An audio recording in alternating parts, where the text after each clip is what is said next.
Friends, this is नित्या सिंह। कैसे हैं आप सभी? फ्रेंड्स, आज से हम लोग मॉडर्न इंडिया का एक सीरीज़ स्टार्ट करने जा रहे हैं जिसमें हम लोग लगभग 1000 क्वेश्चंस कवर करेंगे जो हमारे एग्ज़ाम पॉइंट ऑफ व्यू से बहुत ही ज़्यादा इंपॉर्टेंट होंगे। और फ्रेंड्स, आपको बता दें कि इसमें हम लोग पार्ट वाइज जो है क्वेश्चंस को कवर करेंगे। और ये जो क्वेश्चंस हमने लिए हैं ये प्रीवियस ईयर क्वेश्चंस हैं जो किसी भी एग्ज़ाम में आए हुए हैं, जैसे रेलवे हो जाएगा, एसएससी हो जाएगा या यूपीपीसीएस, आरओ, एआरओ, इन सारे एग्जाम्स में आए हुए सारे क्वेश्चंस को हम लोगों ने एक जगह कलेक्ट किया है। उसके अलावा कुछ एडिशनल क्वेश्चंस भी हैं। तो फ्रेंड्स, आज हम लोग ये क्वेश्चंस डिस्कस करेंगे और इनसे रिलेटेड कुछ एडिशनल फैक्ट्स भी डिस्कस करेंगे। तो वीडियो स्टार्ट करने से पहले आपको बता दें कि अगर आपको वीडियो अच्छा लगता है तो इसे लाइक करें, शेयर करें, चैनल को सब्सक्राइब करें, कमेंट बॉक्स में अपने रिव्यू हमें ज़रूरी मेंशन करें। तो आइए स्टार्ट करते हैं आज का सेशन। फ्रेंड्स, आज हम लोग चर्चा करने वाले हैं ब्रिटिश सत्ता का विस्तार जब हुआ तो फिर जो हमारे कुछ स्वतंत्र राज्य थे जैसे बंगाल, मैसूर, पंजाब, इन सब के बारे में जो भी घटनाएं घटित हुई हैं उनके बारे में कुछ एमसीक्यूज़ देखने वाले हैं। तो फ्रेंड्स, आइए आज का वीडियो स्टार्ट करते हैं। तो पहला क्वेश्चन है आज का हमारा कि प्लासी की लड़ाई में अंग्रेजी सेना का नेतृत्व किसने किया था? तो ये रॉबर्ट क्लाइव ने किया था। फ्रेंड्स, प्लासी का युद्ध कब हुआ था? तो ये हमारा हुआ था 23 जून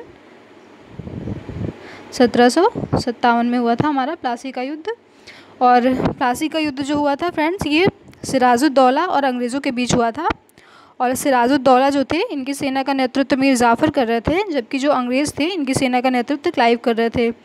तो क्लाइव जो थे इन्होंने मीर जाफ़र को कुछ लालच दे दिया था बंगाल का नवाब बनाने का। तो मीर जाफ़र ने इस युद्ध में सिराजुद्दौला को धोखा दिया और अपनी सेना नहीं भेजी थी। तो फ्रेंड्स, इस तरह से इस युद्ध में अंग्रेज़ों की जीत हो गई। फ्रेंड्स, आपको बता दें कि हमारा जो प्लासी है ये मुर्शिदाबाद ज़िले में भागीरथी नदी के तट पर स्थित एक स्थान है, तो इसलिए इसको प्लासी के युद्ध के नाम से जाना जाता है। हमारा आज का अगला क्वेश्चन है, बक्सर के युद्ध में अंग्रेज़ी सेना का नेतृत्व किसने किया था? तो ये हेक्टर मुनरो ने किया था। फ्रेंड्स, बक्सर का युद्ध, इसके बारे में भी थोड़ा सा जान लेते हैं हम लोग। तो बक्सर का युद्ध कब हुआ था? तो ये हमारा हुआ था 22 अक्टूबर 1764। प्लासी के युद्ध के कुछ साल बाद ही बक्सर का युद्ध हुआ था। तो फ्रेंड्स, बक्सर का युद्ध जो हुआ था इसमें शाह आलम द्वितीय, मीर कासिम और शुजाउद्दौला की संयुक्त सेना ने अंग्रेज़ों के साथ मुठभेड़ की थी। और फ्रेंड्स, आपको बता दें कि इसमें अंग्रेज़ विजयी रहे थे।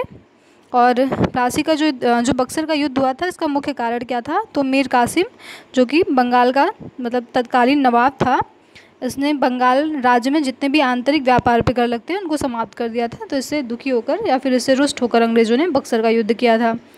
आज का हमारा अगला क्वेश्चन है, लॉर्ड वेलेज़ली द्वारा प्रस्तावित सहायक संधि को स्वीकार करने वाले पहले भारतीय शासक कौन थे? तो ये हैदराबाद के निज़ाम थे। फ्रेंड्स, आपको बता दें कि वेलेज़ली जिनका कार्यकाल 1798 यानी 1998 से 1805 तक था। फ्रेंड्स, इनका कार्यकाल 1798 से 1805 तक था। तो 1798 में ही इन्होंने हैदराबाद के निज़ाम के साथ सहायक संधि की थी। तो इस तरह से ये स्वीकार करने वाले पहले शासक हमारे बन गए थे। फ्रेंड्स, इन्होंने बहुत सारे राज्यों के साथ सहायक संधि की थी, तो उनके बारे में हम लोग थोड़ा सा देख लेते हैं। जैसे कि इन्होंने हैदराबाद के साथ 1798 में, मैसूर के साथ 1799 में और तंजौर के साथ भी 1799 मतलब मैसूर और तंजौर के साथ इन्होंने 1799 में किया था सहायक संधि।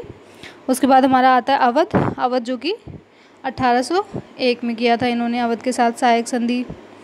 और उसके बाद आता है हमारा पेशवा के साथ इन्होंने 1802 में, बरार और भोसले के साथ 1803 में और सिंधिया के साथ 1804 में सहायक संधि की थी। किसने की थी?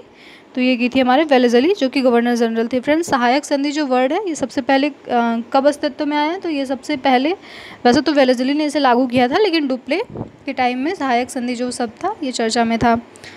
फ्रेंड्स, हमारा आज का अगला क्वेश्चन है, तीसरे आंग्ल मैसूर युद्ध को रोकने के लिए टीपू सुल्तान ने अंग्रेज़ों के साथ कौन सी संधि की? तो ये श्रीरंगपट्टनम की संधि की थी टीपू सुल्तान ने अंग्रेज़ों के साथ तीसरे आंग्ल मैसूर युद्ध को रोकने के लिए। फ्रेंड्स, ये युद्ध हुआ कब था? तो ये युद्ध हमारा हुआ था 1790 to 1792 और ये श्रीरंगपट्टनम की संधि के साथ समाप्त हुआ था। हमारा आज का अगला क्वेश्चन है, राज्य हड़प नीति या जब्ती सिद्धांत या फिर हम लोग इसको कहते हैं डॉक्ट्रिन ऑफ लैप्स किसके द्वारा लागू किया गया था? तो ये डलहौजी के द्वारा लागू किया गया था। हड़प नीति हमारी जो है ये डलहौजी के द्वारा लागू की गई थी।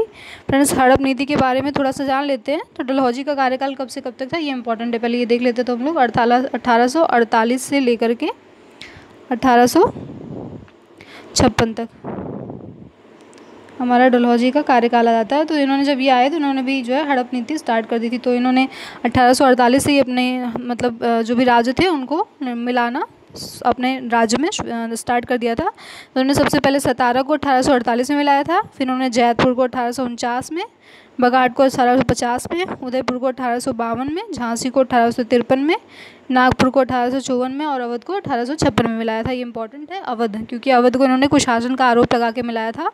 और उस टाइम जब इन्होंने अवध को मिलाया था तो अवध के जो नवाब थे वो वाजिद अली शाह थे।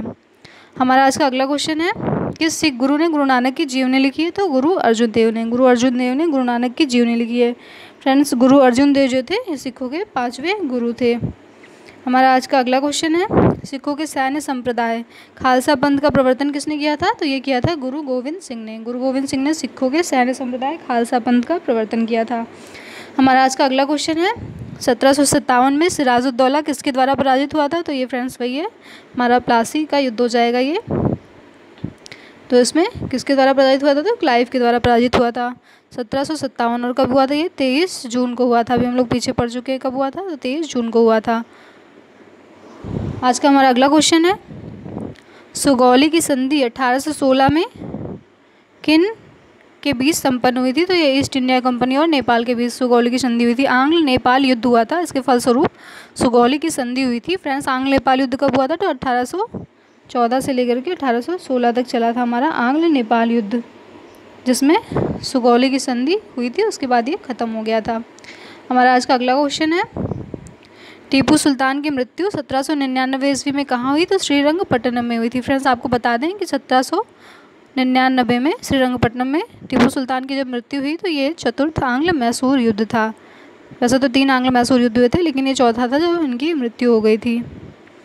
और इनकी राजधानी भी श्रीरंगपट्टनम ही थी। हमारा आज का अगला क्वेश्चन है, हड़प नीति के अंतर्गत कौन से भारतीय राज्य कब्जे में किए गए थे? तो फ्रेंड्स, एक बार फिर से आ गया हड़प नीति। तो इसमें झांसी है, हमारा नागपुर है, सतारा है, जयपुर है, बघाट है, उदयपुर है, अवध है। फ्रेंड्स, हड़प नीति ये वही है जिसको हम लोग डॉक्ट्रिन ऑफ लैप्स कहते हैं। और ये किसके द्वारा स्टार्ट की गई? तो ये डलहौजी के द्वारा स्टार्ट की गई। कब स्टार्ट की गई? तो डलहौजी का कार्यकाल कब से कब तक था? तो डलहौजी का कार्यकाल हमारा 1848 टू 1856 तक था, और तब से हड़प नीति स्टार्ट हुई थी। तो हम लोग थोड़ा सा देख लेते हैं कि कब इन्होंने किसका विलय किया था। ये बहुत इंपॉर्टेंट है, आप लोग याद कर लीजिएगा। तो सतारा का इन्होंने किया था 1848 में, जैदपुर का इन्होंने किया था 1849 में, बघाट का 1850 में, उदयपुर का इन्होंने जो किया था 1852 में। फिर आता है हमारा झांसी। झांसी को इन्होंने मिलाया था 1853 में। ऐसे क्रम से आप लोग याद कर लीजिए। नागपुर का इन्होंने मिलाया था 1854 में। और सबसे आखिरी में मिलाया था किसको? अवध को। अवध बहुत इंपॉर्टेंट है, अभी हमने आपको बताया था 1856 में। अवध को इन्होंने 1856 में मिलाया था। तो इन्होंने मिलाया था, ऐसा हम लोग याद कर लेते हैं, सतारा को 1848 में, जैदपुर को 1849 में, बघाट को 1850 में, उसके बाद उदयपुर को 1852 में, झांसी को 1853 में, नागपुर को 1854 में और अवध को मिलाया था इन्होंने 1856 में। तो आगे बढ़ते हैं। आज का हमारा अगला क्वेश्चन है, ठगी प्रथा का उन्मूलन। ठगी प्रथा के उन्मूलन से संबंधित गवर्नर जनरल कौन है हमारे? तो विलियम बेंटिक है। फ्रेंड्स, ठगी प्रथा आप सभी जानते होंगे। विलियम बेंटिक जब आए थे तो इन्होंने सती प्रथा और ठगी प्रथा का अंत किया था। सती प्रथा और ठगी प्रथा का अंत किया था। तो सती प्रथा का अंत इन्होंने कब किया था, पहले ये देख लेते हैं। तो इन्होंने सती प्रथा का अंत किया था 1929 में। 1929 में बेंटिक ने सती प्रथा का अंत किया। और ठगी प्रथा का अंत इन्होंने कब किया था? तो सॉरी 1829 होगा, 1829 में। और ठगी प्रथा का अंत इन्होंने किया था 1830 में।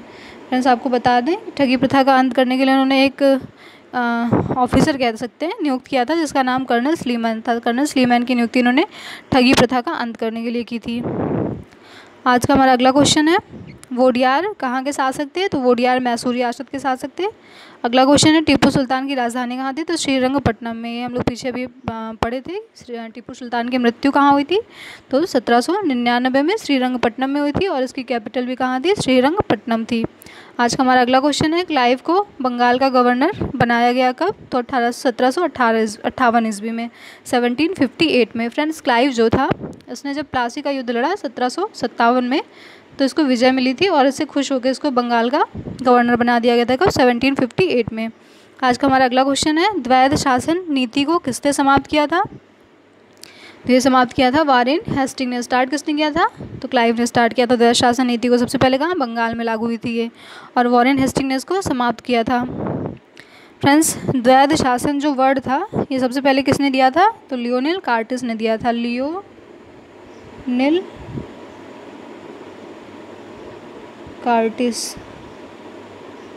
कार्टिस की इनकी एक बुक थी, इसका नाम था डायरकी में इन्होंने सबसे पहले द्वैध शासन शब्द दिया था, और इसको लागू किसने किया था? क्लाइव ने। और समाप्त किसने किया था? वॉरेन हेस्टिंग ने। और फ्रेंड्स, क्लाइव ने तो उसको बंगाल में ही सिर्फ लागू किया गया था, लेकिन 1919 का जब एक्ट आया था तो उसमें द्वैध शासन को लागू कर दिया गया था। तो उस द्वैध शासन को मतलब लागू कर दिया गया था पूरे भारत में। आज का हमारा अगला क्वेश्चन है, प्रशासनिक अव्यवस्था या कुशासन के आधार पर डलहौजी ने किस राज्य को अपने साम्राज्य में मिलाया था? तो अभी हम लोग पीछे बढ़ चुके हैं, अवध को मिलाया था, और डलहौजी ने अपने डॉक्ट्रिन ऑफ लैप्स नीति के तहत या व्यक्तिगत सिद्धांत के तहत अवध को प्रशासनिक अव्यवस्था या कुशासन के आधार पे अपने राज्य में मिला लिया था। और फ्रेंड्स, इन्होंने कब मिलाया था इसको? तो अभी हम लोग पीछे पढ़े हैं 1856 में। ये मोस्ट इंपॉर्टेंट क्वेश्चन है, बहुत ज़्यादा पूछा जाता है। और जब इन्होंने मिलाया था तो उस समय वहाँ का जो नवाब था वाजिद अली शाह था।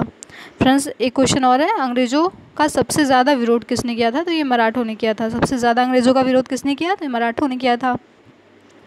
हमारा आज का अगला क्वेश्चन है, आदि ग्रंथ किसने संकलित किया था? तो ये गुरु अर्जुन देव ने संकलित किया था आदि ग्रंथ। गुरु अर्जुन देव, जो कि हम लोग पहले ही पढ़ चुके हैं, सिखों के 5वें नंबर के गुरु थे ये। अगला क्वेश्चन है हमारा आज का, भारत में आधुनिक शिक्षा प्रणाली की नींव किससे पड़ी? तो 1835 में मैकाले का एक घोषणा पत्र आया था जिसमें आधुनिक शिक्षा प्रणाली की नींव बनी थी। इन्होंने इंग्लिश को ज़्यादा वरीयता दी थी इसमें, इंग्लिश को। फ्रेंड्स, ये भी किस गवर्नर जनरल के टाइम में हुआ था? तो लॉर्ड कैनिंग के टाइम में हुआ था। फ्रेंड्स, आज का अगला क्वेश्चन है, किस वायसराय के काल में Indian penal code, civil procedure code और क्रिमिनल प्रोसीजर कोड पारित किए गए थे? तो ये मोस्ट इंपॉर्टेंट कोड है, इंडियन पीनल कोड, जिसको हम लोग शॉर्ट में क्या कहते हैं? आईपीसीबी कहते हैं। तो ये लॉर्ड कैनिंग के टाइम में हुआ था। निम्न में से ब्रिटिश सरकार का वह गवर्नर जनरल कौन था इसने भारत में डाक टिकट शुरू किए थे? तो ये डलहौजी ने था। ये भी बहुत ज़्यादा इंपॉर्टेंट क्वेश्चन है, आपको बता दें कि ये बार बार पूछा जाता है और इसका सन भी पूछा जाता है, तो आप लोग याद कर लीजिए कब? तो 1854 में। इससे रिलेटेड कुछ एडिशनल फैक्ट्स देख लेते हैं हम लोग।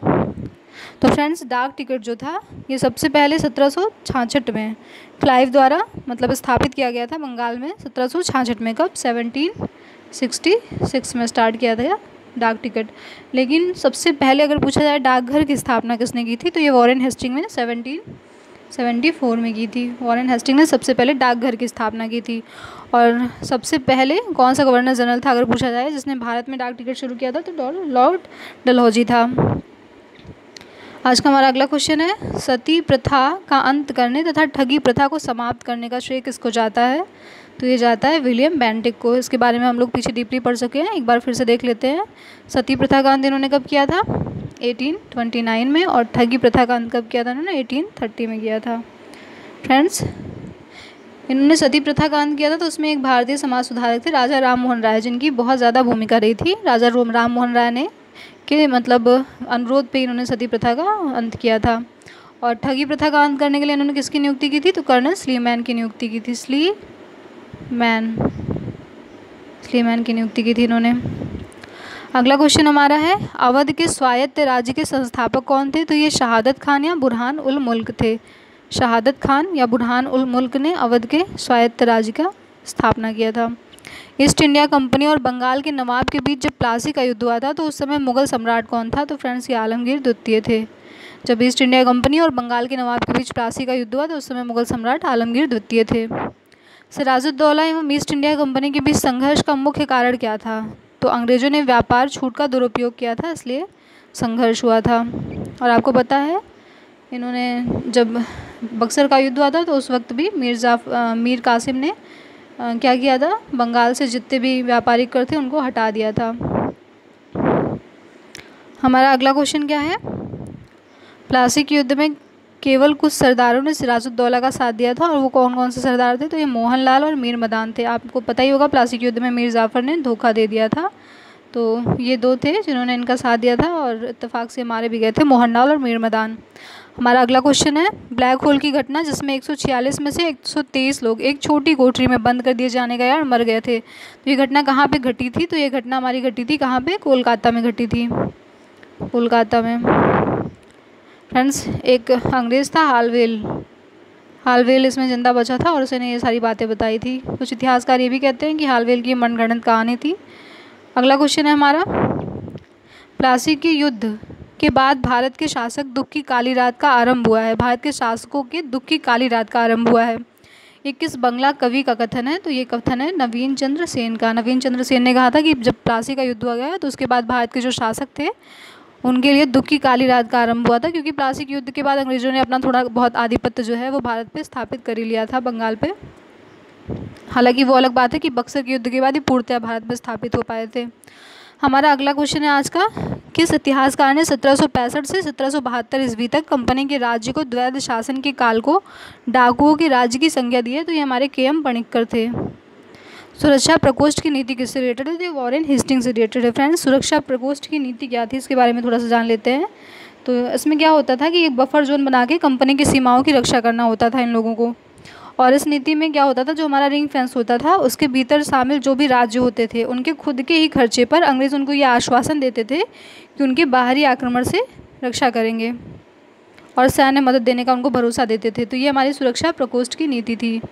हमारा अगला क्वेश्चन है आज का, इलाहाबाद की संधि 1765 में हुई थी, ये के बाद रॉबर्ट क्लाइव ने मुर्शिदाबाद का दीवान किसको बनाया था, तो मोहम्मद रज़ा खान को बनाया था। मोहम्मद रज़ा खान और राजा शताब राय दो व्यक्ति थे जिनसे क्लाइव बहुत खुश था, और उन्होंने जब हमारा ख़त्म हुआ, बक्सर का युद्ध ख़त्म हुआ था, तो उसके बाद इन्होंने क्या किया था, इलाहाबाद की संधि भी हो गई तो उन्होंने मुर्शिदाबाद का दीवान बनाया मोहम्मद रज़ा खान को। और अगला क्वेश्चन है हमारा कि बिहार का दीवान किसको बनाया, तो राजा शताब राय थे, तो इनको बिहार का दीवान बनाया था।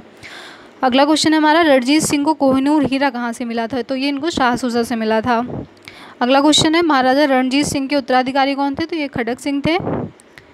अगला क्वेश्चन है, किस सिख गुरु ने विद्रोही राजकुमार खुसरो की सहायता धन एवं आशीर्वाद से की थी, तो गुरु अर्जुन देव थे ये, इन्होंने धन और आशीर्वाद से विद्रोही राजकुमार जो खुसरो था उसकी सहायता की थी।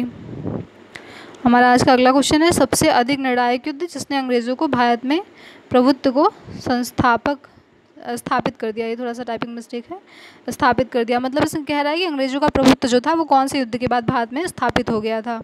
जो बक्सर का युद्ध था फ्रेंड्स, अभी हम लोग बात कर चुके हैं इसके बारे में कि बक्सर का युद्ध जो था इसके बाद अंग्रेज़ों का प्रभुत्व भारत में स्थापित हो गया। प्लासी का युद्ध हुआ था, उसमें भी अंग्रेज़ जीते थे, पर इसमें कुछ ये था कि पूर्णतः ये अपने आप को यहाँ पर स्थापित नहीं कर पाए थे। अगला क्वेश्चन है हमारा आज का, 1 नवंबर 1858 को महारानी विक्टोरिया का घोषणा पत्र इलाहाबाद में किसने पढ़कर सुनाया था, तो लॉर्ड कैनिंग ने पढ़ के सुनाया था। फ्रेंड्स, 1 नवंबर 1858 को महारानी विक्टोरिया का घोषणा पत्र इलाहाबाद में लॉर्ड कैनिंग ने पढ़ के सुनाया था। अगला क्वेश्चन है हमारा, रणजीत सिंह किस मिसल से संबंधित थे, तो ये हमारे सुकर चकिया मिसल से रिलेटेड थे। रणजीत सिंह सुकर चकिया मिसल से रिलेटेड थे, और उस टाइम मिसलें हुआ करती थी जो अलग अलग राज्यों में छोटे छोटे टुकड़ों में बटी होती थी और वहाँ पर शासन किया करती थी। सबसे शक्तिशाली मिसल उस टाइम की भंगी मिसल थी। अगला क्वेश्चन है हमारा, तथा कथित कुशासन के आधार पर किस गवर्नर जनरल ने मैसूर राज्य के प्रशासन को ले लिया था, तो विलियम बेंटिक ने ले लिया था। मतलब एक कुशासन का आरोप अवध पे लगा था और दूसरे कुशासन का आरोप किस पे लगा था, दूसरे कुशासन का आरोप लगा था मैसूर राज्य पे। इस पे विलियम बेंटिक ने लगा के अपने विलय कर दिया था, अवध पे डलहौजी ने लगा के कर लिया था, डलहौजी, इसके बारे में भी हम लोग बात कर चुके हैं।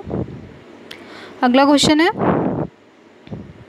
किसने अपनी राजधानी मुर्शिदाबाद से मुंगेर स्थानांतरित की थी, तो ये मीर कासिम था। मीर कासिम ने अपने कैपिटल को मुर्शिदाबाद से मुंगेर स्थानांतरित कर दिया था। फ्रेंड्स, इन्होंने जो कारण दिया था वो ये दिया था कि इनको प्रशासन करने में सुविधा होगी, पर इसका कारण ये था कि मीर कासिम जो था ये अंग्रेज़ों से दूर रहना चाहता था और शायद ये अंग्रेज़ों की सुनता नहीं था, इसलिए अंग्रेज़ों ने इसको फिर हटा के दोबारा वापस से मीर जाफ़र को दोबारा से नवाब बना दिया था बंगाल का। अगला क्वेश्चन है हमारा, किसकी समाधि के कारण नांदेड़ गुरुद्वारा सिखों द्वारा पवित्र माना जाता है? तो फ्रेंड्स यहाँ पे गुरु गोविंद सिंह की समाधि है और इनकी मृत्यु यहाँ पे हुई थी, तो यहाँ पे इनकी समाधि है, इसलिए यहाँ पे एक गुरुद्वारा बन गया नांदेड़ और इसलिए ये सिखों का बहुत पवित्र स्थल हो गया है। फ्रेंड्स, गुरु गोविंद सिंह जो थे इन्होंने वैसाखी के दिन खालसा पंथ की स्थापना की थी 13 अप्रैल 1699 को। 13 अप्रैल 1699 को उन्होंने वैसाखी के दिन खालसा पंथ की स्थापना की थी। फ्रेंड्स, 13 अप्रैल को ये हमारा जलियांवाला बाग हत्याकांड भी हुआ था। आज का हमारा अगला क्वेश्चन है, बक्सर के युद्ध के समय दिल्ली का शासक कौन था? तो शाह आलम द्वितीय था।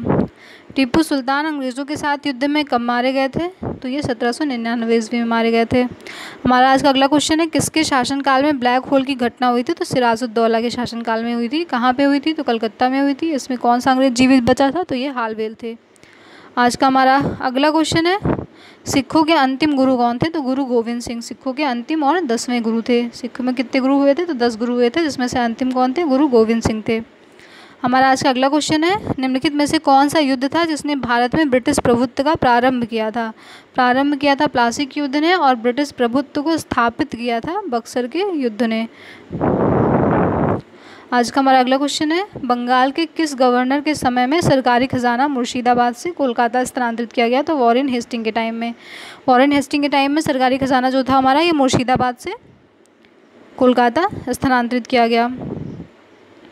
आज का हमारा अगला क्वेश्चन है, किस अधिनियम के तहत वॉरेन हेस्टिंग बंगाल के प्रथम गवर्नर जनरल बनाए गए? तो 1773 का हमारा रेगुलेटिंग एक्ट आया था, जिसके तहत वॉरेन हेस्टिंग जो थे वो बंगाल के प्रथम गवर्नर जनरल बनाए गए थे। फ्रेंड्स, इससे रिलेटेड क्वेश्चन जो होते हैं वो बहुत ज़्यादा एग्जाम में पूछे जाते हैं, तो थोड़ा सा हम लोग इसके बारे में जान लेते हैं।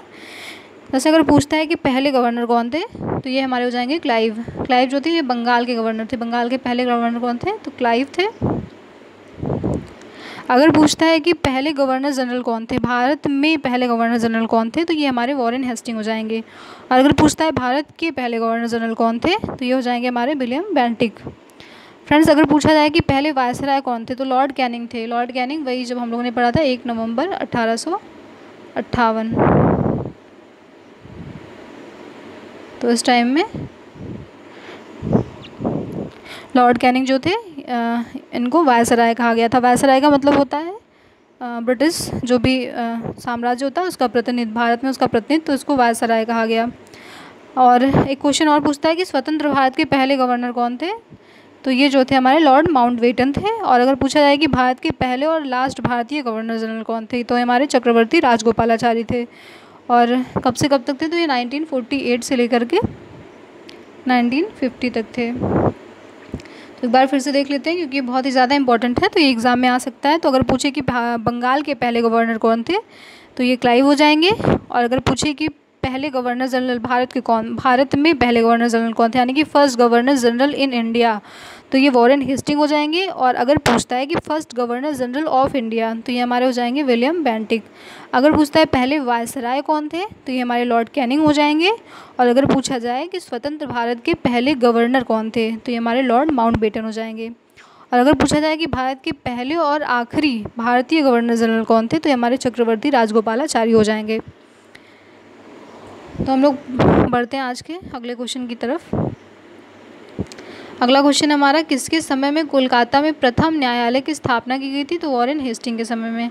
वॉरेन हेस्टिंग के समय में कोलकाता में प्रथम न्यायालय की स्थापना की गई थी। बंगाल के किस गवर्नर जनरल के काल में पिट्स इंडिया एक्ट 1784 पारित किया गया? तो ये भी हमारे वॉरेन हेस्टिंग ही होंगे। 1784 पिट्स इंडिया एक्ट आया था 1784 में। अगला क्वेश्चन हमारा, कौन से भारतीय शासक ने विदेशों में आधुनिक पद्धति से दूतावास स्थापित किया? तो टीपू सुल्तान ने किया था। फ्रेंड्स, टीपू सुल्तान जो था इनके पास तोपें भी थी और इसके बारे में हम लोग अभी पढ़ चुके हैं। मैसूर का शासक था, तो इसने भारतीय शासक था ये, जिसने विदेशों में आधुनिक पद्धति से दूतावास स्थापित किए थे। अगला क्वेश्चन है, ब्रिटिश भारतीय राज्य क्षेत्र का अंतिम प्रमुख विस्तार किसके टाइम में हुआ था? तो डलहौजी के समय में हुआ था। ठगों के दमन के लिए किसकी नियुक्ति हुई थी, ऐसे कौन संबंधित थे, तो इसको हम लोग पढ़ चुके हैं, कर्नल स्लीमैन थे। विलियम बेंटिक ने किया था ठगी प्रथा का अंत, और इन्होंने 1830 में इसके लिए किसकी नियुक्ति की थी, कर्नल स्लीमैन की नियुक्ति की थी। बेंटिक का हम लोग शासनकाल देख लेते हैं थोड़ा सा, कब से इनका कालक्रम कब से कब तक था, तो 1828 से लेकर के 35 तक था। अगला क्वेश्चन है हमारा, 1707 में औरंगजेब की मृत्यु के बाद मोहम्मद मोहसिन किस नाम से मुगल सिंहासन पर बैठा, तो बहादुर शाह प्रथम के नाम से मोहम्मद मोहसिन जो था वो सिंहासन पर बैठा था। बहादुर शाह प्रथम की मृत्यु के बाद जहांदार शाह मुगल सिंहासन पर आसीन हुआ, वह किसकी सहायता से सम्राट बना था, तो ये जुल्फ़िकार खां की सहायता से बना था। फ्रेंड्स, ये सब परवर्ती मुगल शासक थे जो बहुत ज़्यादा शक्तिशाली तो नहीं थे, लेकिन हाँ यहाँ से ज़रूर ये कह सकते हैं कि मुगल जो भी साम्राज्य था उसका पतन स्टार्ट हो गया था। फ़र्रुखशियर किसके सहयोग से मुगल बादशाह बना था, तो सैयद बंधु। सैयद बंधु बहुत इंपॉर्टेंट है, अभी आगे आएगा तो हम लोग इनके बारे में पढ़ेंगे थोड़ा सा। फ़र्रुखशियर जो था वो सैयद बंधु की सहायता से मुग़ल बादशाह बना था। सैयद, ये थोड़ा सा टाइपिंग मिस्टेक है। सैयद बंधुओं ने मराठों के सहयोग से किस मुग़ल सम्राट को सत्ता से हटाकर उसकी हत्या कर दी, तो ये भी फ़र्रुखशियर ही थे।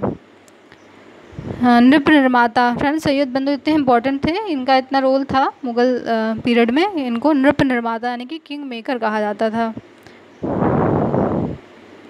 किंग मेकर कहा जाता था इनको, सैयद बंधुओं को।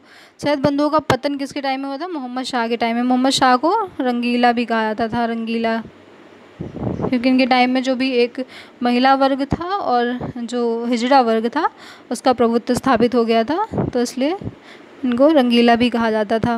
अगला क्वेश्चन है हमारा, किस मुग़ल बादशाह का मूल नाम रोशन अख्तर था, तो मोहम्मद शाह रंगीला का मूल नाम रोशन अख्तर था। हमारा अगला क्वेश्चन है, अवध, हैदराबाद, भरतपुर, रुहेलखंड और फर्रुखाबाद किस मुग़ल शासक के समय में स्वतंत्र हुए थे, तो मोहम्मद शाह रंगीला के टाइम में ये सब स्वतंत्र हो गए थे। मतलब यहाँ पे क्या हुआ था कि जो हमारा एक भारत का जो एक अखंड तो नहीं कह सकते, लेकिन जो एक ज़्यादा राज्यों से मिलकर बना हुआ था, दिल्ली सल्तनत पे जिन राज्यों का छोटे छोटे राज्यों से मिलकर बना हुआ था दिल्ली सल्तनत, तो वहाँ से धीरे धीरे राज्य स्वतंत्र होने लगे थे। अगला क्वेश्चन है, भारत पर आक्रमण करने वाले किस ईरानी शासक को ईरान का नेपोलियन कहा जाता है, तो ये नादिर शाह था। नादिर शाह को क्या कहा जाता है, ईरान का नेपोलियन कहा जाता है। अहमद शाह अब्दाली के प्रथम आक्रमण के समय मुग़ल सम्राट कौन था, तो मोहम्मद शाह रंगीला था। अहमद शाह अब्दाली के प्रथम आक्रमण के समय मुग़ल सम्राट कौन था, तो मोहम्मद शाह रंगीला था। फ्रेंड्स आपको बता दें कि अहमद शाह अब्दाली जो था उसने आक्रमण किया था भारत पे 7 बार, और इनका जो टाइम पीरियड था, इन्होंने 1748 से ले करके 1767 तक इन्होंने 7 बार आक्रमण किया था भारत पे। और जब इन्होंने आक्रमण किया भारत पे तो उस टाइम यहाँ का शासक मोहम्मद शाह रंगीला था, लेकिन जब इन्होंने दिल्ली पे आक्रमण किया था तो उस टाइम यहाँ का शासक जो था वो आलमगीर द्वितीय था। फ्रेंड्स अहमद शाह अब्दाली की बात आ गई है तो हम लोग देख लेते हैं कि अहमद शाह अब्दाली के साथ पानीपत का तीसरा युद्ध हुआ था। तो पानीपत का जो हमारा तीसरा युद्ध हुआ था वो किसके किसके बीच हुआ था, तो ये हमारा हुआ था पानीपत का तीसरा युद्ध जो हमारा हुआ था वो हमारा हुआ था, एक मिनट, अहमद शाह अब्दाली और मराठों के बीच हुआ था। फ्रेंड्स हम लोग पानीपत के युद्ध पे आए गए हैं तो हम लोग थोड़ा सा और देख लेते हैं। पानीपत का पहला और दूसरा युद्ध थोड़ा सा पढ़ लेते हैं। तो पहला युद्ध जो था हमारा कब हुआ था, 21 अप्रैल को हुआ था, 21 अप्रैल 1526 को पानीपत का हमारा पहला युद्ध हुआ था। पहला युद्ध किसके किसके बीच हुआ था, तो इब्राहिम लोदी और बाबर के बीच हुआ था। और हमारा जो दूसरा युद्ध था वो 5 नवंबर 1556 को हुआ था। और ये जो हमारा हुआ था ये हेमचंद्र, जिसको हम लोग हेमू कहते हैं, इनको विक्रमादित्य की उपाधि में मिली थी, और अकबर के बीच हुआ था। फ्रेंड्स पानीपत का जो तीसरा युद्ध हुआ था ये कब हुआ था, तो ये हुआ था हमारा 14 जनवरी 1761 में हुआ था। किसके बीच हुआ था, तो अहमद शाह अब्दाली और मराठों के बीच हुआ था।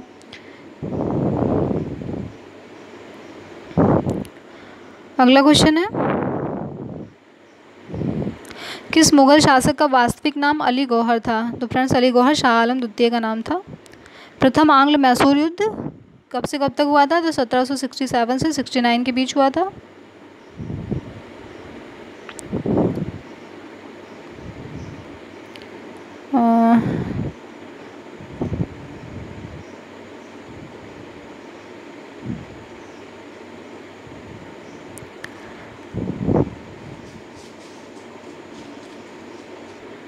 प्रथम आंग्ल मैसूर युद्ध जो था वो 1767 से 69 के बीच हुआ था। थोड़ा सा टेक्निकल प्रॉब्लम आ गई थी फ्रेंड्स। तो 1767 से 69 के बीच था और ये मद्रास की संधि से समाप्त हुआ था। अगला क्वेश्चन है द्वितीय आंग्ल मैसूर युद्ध, तो ये 1780 से 84 के बीच था और ये मंगलौर की संधि के साथ समाप्त हुआ था। ये बहुत इंपॉर्टेंट है, संधियाँ आप लोग याद कर लीजिएगा। तीसरा जो आंग्ल मैसूर युद्ध था हमारा वो 1790 से 92 के बीच हुआ था। ये श्रीरंगपट्टनम की संधि के साथ समाप्त हुआ था। हैदर अली की मृत्यु 1782 में किस युद्ध के दौरान हुई थी? तो द्वितीय आंग्ल मैसूर युद्ध के दौरान हुई थी, जो 1780 से 84 तक हुआ था। इसी टाइम में हमारे हैदर अली की मृत्यु हो गई थी। अगला क्वेश्चन है द्वितीय आंग्ल मैसूर युद्ध के समय गवर्नर जनरल कौन था? तो वॉरेन हेस्टिंग था। रणजीत सिंह ने किस स्थान पर अधिकार करने के बाद महाराजा की उपाधि धारण की थी? तो ये भी इंपॉर्टेंट क्वेश्चन है। तो इन्होंने लाहौर पे अधिकार जब कर लिया था तो उसके बाद ही इन्होंने महाराजा की उपाधि धारण की थी। फ्रेंड्स देखते हैं हमारा आज का अगला क्वेश्चन क्या है। तो अगला क्वेश्चन है रणजीत सिंह को किस अभियान के बाद जमजमा नामक तोप की प्राप्ति हुई थी? तो अमृतसर विजय जब इन्होंने किया था तो उसके बाद ही जमजमा नामक तोप की प्राप्ति हुई थी। अगला क्वेश्चन है हमारा रणजीत सिंह एवं अंग्रेजों के बीच भी अमृतसर की संधि में किस नदी को दोनों राज्य के क्षेत्र की सीमा निर्धारित की गई थी? तो सतलज नदी को की गई थी। फ्रेंड्स अमृतसर की जो संधि हुई थी ये कब हुई थी हम लोग थोड़ा सा देख लेते हैं। तो अमृतसर की संधि हमारी हुई थी 25 अप्रैल 1809 में हमारी अमृतसर की संधि हुई थी और इसमें सतलज नदी को जो है इनके राज्य क्षेत्र की सीमा निर्धारित किया गया था। किस गवर्नर जनरल के समय में सिंध का विलय अंग्रेजी राज्य में किया गया? तो ये एलन बरो थे। एलन बरो के समय में सिंध का विलय अंग्रेजी राज्य में किया गया था। हमारा आज का अगला क्वेश्चन है भारत में सहायक संधि का जन्मदाता किसको कहा जाता है? तो हम लोग पढ़ चुके हैं अभी आगे इसको, डुप्ले को कहा जाता है। सहायक संधि का जन्मदाता डुप्ले को कहा जाता है। और भारत में सहायक संधि लागू किसने की थी? तो वेलेजली ने लागू की थी। वेलेजली ने लागू की थी। अगला क्वेश्चन हमारा पंजाब के राजा रणजीत सिंह की राजधानी कहाँ थी? तो लाहौर में थी। रणजीत सिंह की राजधानी कहाँ थी? तो लाहौर में थी। अगला क्वेश्चन है प्रथम आंग्ल मैसूर युद्ध में अंग्रेजी सेना का नेतृत्व किसने किया था? तो जनरल स्मिथ ने किया था। प्रथम आंग्ल मैसूर युद्ध में जनरल स्मिथ ने किया था। द्वितीय आंग्ल मैसूर युद्ध में जनरल आयरकूट ने किया था। और तृतीय आंग्ल मैसूर युद्ध में सर जनरल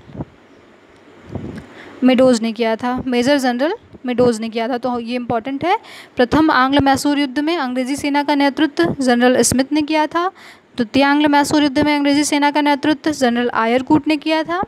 और जो हमारा तृतीय आंग्ल मैसूर युद्ध था इसमें अंग्रेजी सेना का नेतृत्व मेजर जनरल मेडोज ने किया था। फ्रेंड्स यहाँ पे हमारा होगा थर्ड, यहाँ पे लिखा नहीं है पर तृतीय आंग्ल मैसूर युद्ध होगा तो इसमें मेजर जनरल मेडोज ने किया था। अगला क्वेश्चन है हमारा चौथे आंग्ल मैसूर युद्ध में अंग्रेजी सेना का नेतृत्व करता कौन था? तो जनरल स्टुअर्ट थे। फ्रेंड्स चौथे ही आंग्ल मैसूर युद्ध में टीपू सुल्तान की मृत्यु हो गई थी। और हैदर अली की मृत्यु कब हुई थी? तो हैदर अली की मृत्यु हुई थी दूसरे आंग्ल मैसूर युद्ध में, जो कि कब से कब तक हुआ था? 1780 से 84 तक हुआ था हमारा, 80 से 84। फ्रेंड्स और अगला क्वेश्चन है जनरल स्टुअर्ट ने कर्नल क्लाइव का गधा किसको कहा है? तो ये मीर जाफ़र को कहा है। ऐसा इन्होंने इसलिए कहा है कि मीर जाफ़र ने इनके कहने पे ही जो है कर्नल क्लाइव के कहने पे ही सिराजुद्दौला को धोखा दे दिया था और बंगाल का नवाब बन बैठा था। उसके बाद क्लाइव जैसा कहता था मीर जाफ़र वैसे ही कहता था। और इसका एग्जाम्पल है कि जब इन्होंने मीर कासिम को बना दिया था बंगाल का नवाब, तो कासिम इनके हिसाब से नहीं चल रहा था, इसलिए इन्होंने कासिम को हटा के दोबारा फिर से मीर जाफ़र को बना दिया था। अगला क्वेश्चन है हमारा किसने मुर्शिदाबाद की स्थापना की तथा उसे ढाका के स्थान पे बंगाल की राजधानी बनाई थी? तो मुर्शीद कुली खां थे। मुर्शीद कुली खां ने क्या किया था? मुर्शिदाबाद की स्थापना की थी और उसको ढाका के स्थान पे बंगाल की राजधानी बनाई थी। फ्रेंड्स हमारा अगला क्वेश्चन है फर्रुखाबाद की स्थापना कब हुई थी? 1714 में हुई थी। और इसका संस्थापक कौन था? तो मोहम्मद खां बंगश थे। फ्रेंड्स ये कुछ स्वतंत्र राज्य मतलब जो राज्य थे वो स्वतंत्र हो रहे थे, तो उनके जो संस्थापक थे उनके नाम है और वो कब स्वतंत्र हुए तो वो सन दिया हुआ है। तो फर्रुखाबाद जो था ये 1714 में, उसका संस्थापक कौन था? मोहम्मद खां बंगश थे। कर्नाटक 1720 में और इसका संस्थापक कौन था? शहादतुल्लाह खां थे। हैदराबाद 1724 में अलग हुआ और उसका संस्थापक निज़ामुल मुल्क था। भरतपुर 1740 में और इसके संस्थापक बदन सिंह थे। मैसूर 1761 में अलग हुआ था और इसके संस्थापक हैदर अली थे। तो फ्रेंड्स ये कुछ राज्य हैं जो स्वतंत्र हो रहे थे सल्तनत से, और इन्होंने इनके जो संस्थापक थे उनके नेम दिए हुए हैं, तो इनको एक बार हम रिवीजन कर लेते हैं। फर्रुखाबाद 1714, इसके संस्थापक मोहम्मद खां बंगश थे। कर्नाटक 1720, इसके संस्थापक शहादतुल्लाह खां थे। हैदराबाद 1724, इसके संस्थापक थे निज़ामुल मुल्क। और भरतपुर 1740, इसके संस्थापक थे बदन सिंह। फ्रेंड्स मैसूर आप सभी जानते होंगे 1761 में, इसके संस्थापक हैदर अली थे। और आपको पता है आंग्ल मैसूर युद्ध हो गए थे 4, जिसके बारे में हम लोग आगे बहुत डीपली पढ़ चुके हैं। अगला क्वेश्चन है हमारा, सैयद बंधु में कौन सम्मिलित थे? सैयद बंधु फ्रेंड्स हम लोगों ने अभी पढ़ा कि इनको क्या कहा जाता था, किंग मेकर कहा जाता था, किंग मेकर।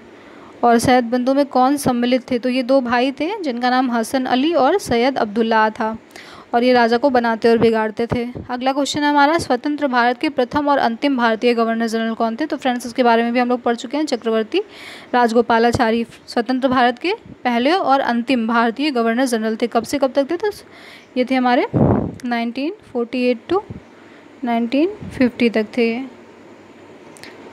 अगला क्वेश्चन है हमारा, द्वैध शासन शब्द का सर्वप्रथम प्रयोग किसने किया था? तो लियोनल कार्टिस ने किया था। लियोनल कार्टिस, थोड़ा सा टाइपिंग मिस्टेक है, ये कार्टिस ने किया था, और इन्होंने अपनी पुस्तक डायआर्की में इसका उल्लेख किया था द्वैध शासन का।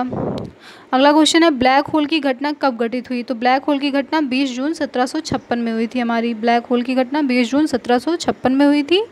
और फ्रेंड्स ब्लैक होल की घटना क्या थी? तो इसमें 146 जो भी हमारे अंग्रेज़ थे उनको एक छोटे से कमरे में बंद कर दिया था, जिसमें से 123 जिंदा बचे थे, बाकी मर गए थे। और इसमें अंग्रेज़ था जिसका नाम हालवेल था। तो हालवेल ने इस घटना के बारे में सबको बताया था। और ये घटना कहाँ पे हुई थी फ्रेंड्स? तो ये हुई थी कलकत्ता में। ये भी इम्पोर्टेंट है, कहाँ हुई थी ये? तो कोलकाता में हुई थी। कब हुई थी? तो 20 जून 1756 को हुई थी। अगला क्वेश्चन है, किसने फ्रांसीसी विशेषज्ञों की मदद से डिंडीगुल में एक आधुनिक शस्त्रागार स्थापित किया था?